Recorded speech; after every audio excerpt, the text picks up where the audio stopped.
Hello guys, so here's another video. Basically it's a quick setup and a quick start guide to get into another basics of Wrath of Kors without having to watch the hour-long videos I've got already as it is. So let's get straight into it.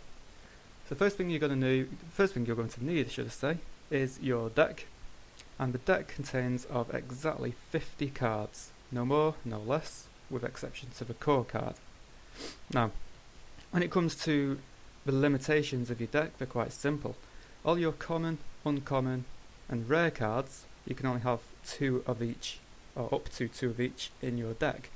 You can have as many regular terrain cards as you like, and you can only have 2 or up to 2 different royalty rares in your deck at any one time, seeing as though those are the power cards in your deck.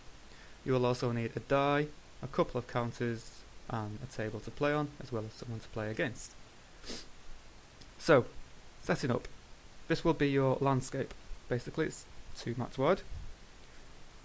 Before the game, you're going to want to place your core card round about there. So if you've not got a map, that's where you'll place it.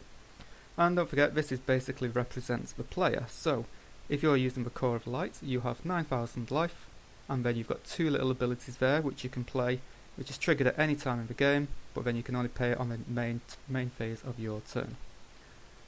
Then, each player draws 7 cards.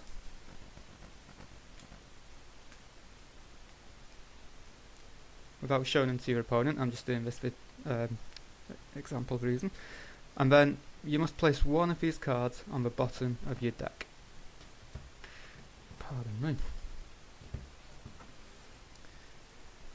Then you need to roll a die, flip a coin, or something to see who goes first. If the person who wins the flip is forced to go first, they don't get to choose. So in this case, we're going to say that we have won the flip. So, the start of your turn. Basically, the first thing you want to do is generate your elements. So basically these terrain spots and your core card will all generate elements for you to use to play cards with. So, in this case, this one will generate 1 white element. So we'll just get a counter, and just to say that this card here has got an element on it. Now, also at the beginning of your turn, you will also draw a card. So, we're now going into the main phase. So the first thing you want to do in your main phase is to play a terrain card. You can only play 1 terrain card per turn, and it must be placed directly adjacent to another core or terrain card.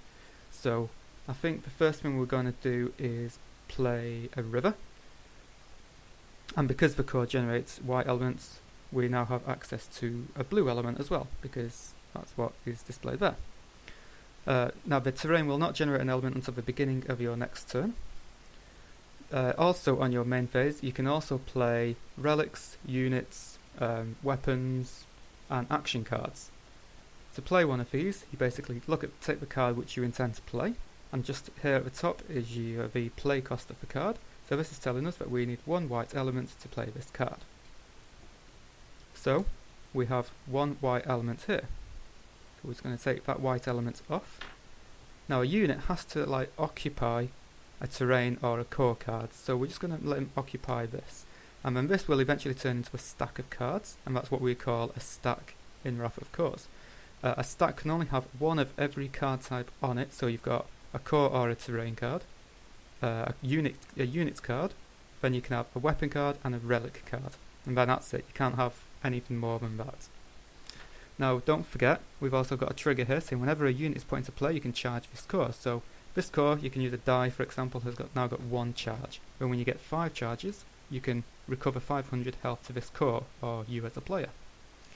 Now a unit cannot attack on the first turn it comes out, so we're going to pass the turn, so entering our end phase. Now the end phase is quite simple. If there's any units in play which has got damage on them, because the damage will roll through phases, then that damage is removed, so that all your units will then be on full health at the beginning of the next turn.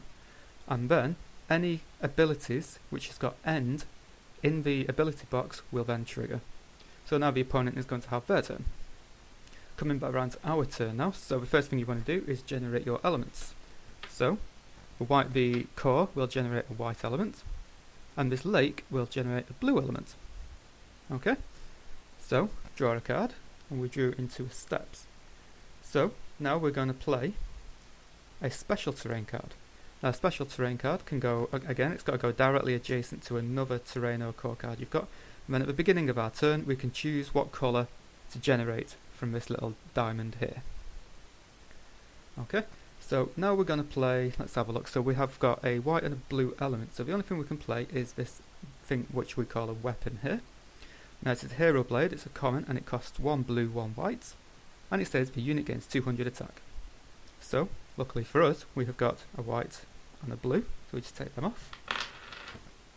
And then the unit obviously has to go on to, the weapon has to be attached to the unit. So again, this is 1 stack.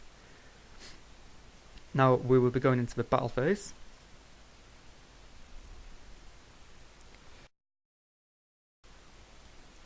Okay, so we're going to go into battle with this. All you've got to do to attack with a unit is just point it out. Okay, so we're going to point out this unit. So by default, this unit has got 200 attack power, and the weapon gives it another 200 attack. So these numbers here are your what we call the battle rolls. So once your defender has chosen who, if they choose to defend with anything, has chosen who they want to defend with, then you will choose a creature, or unit should I say, and then just roll a die to determine its outcome. So we got a 1, so a 1 is a miss, so this unit deals 0 damage in battle, which is not really what we want. So for testing purposes, I'm just going to roll again. So we've got a 5. So a 5 is just a regular hit.